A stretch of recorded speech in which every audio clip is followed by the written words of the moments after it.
Spotify announced Sunday that it will add content advisories to any podcast episode that discusses COVID-19 after musicians Joni Mitchell and Neil Young moved to take their music off the streaming service in protest of it hosting podcasts that spread misinformation about the coronavirus pandemic.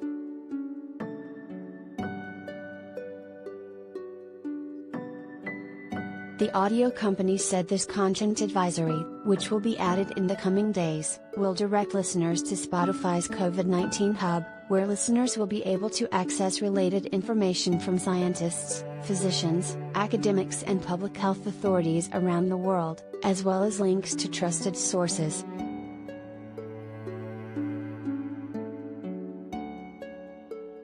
This page, as of Sunday, features news from the BBC, Politico, CNN and ABC News.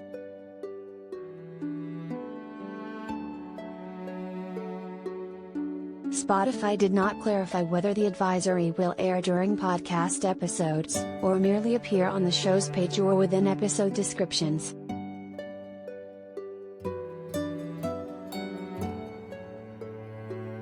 The company also said it is making public its long-standing rules for podcasters.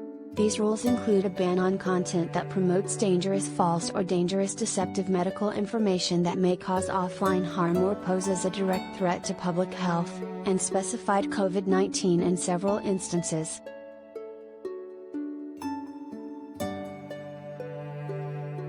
We have had rules in place for many years, but admittedly, we haven't been transparent around the policies that guide our content more broadly, Spotify CEO Daniel Ek said in a statement Sunday.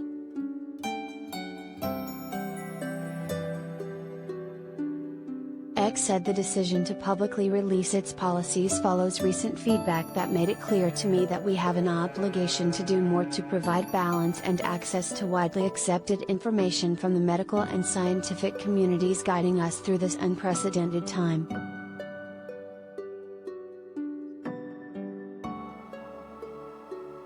Last week, Mitchell and Young declared that they will remove their music from the streaming service after Young first expressed his concerns about COVID-19 misinformation being shared on the Joe Rogan Experience, which airs exclusively on Spotify and consistently tops its podcast charts.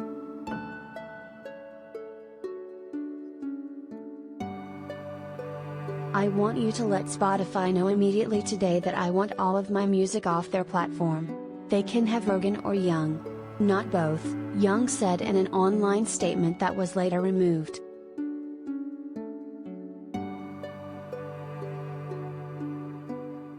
Mitchell, a few days after Young's announcement, said she was also working to have her music removed from Spotify.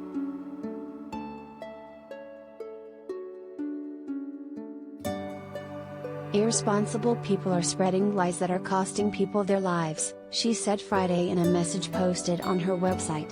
I stand in solidarity with Neil Young and the global scientific and medical communities on this issue.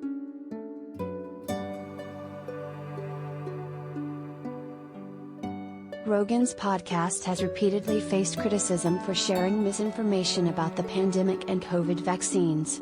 His interview last month with controversial infectious disease specialist Dr. Robert Malone, who has been censored on Twitter for spreading COVID-19 misinformation, drew particular outrage.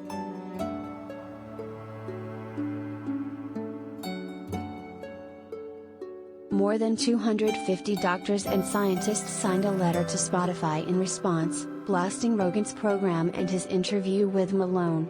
The experts said Rogan's podcast has a concerning history of broadcasting misinformation, particularly regarding the COVID-19 pandemic, and that the misinformation shared by Malone about the virus makes tens of millions of listeners vulnerable to predatory medical misinformation.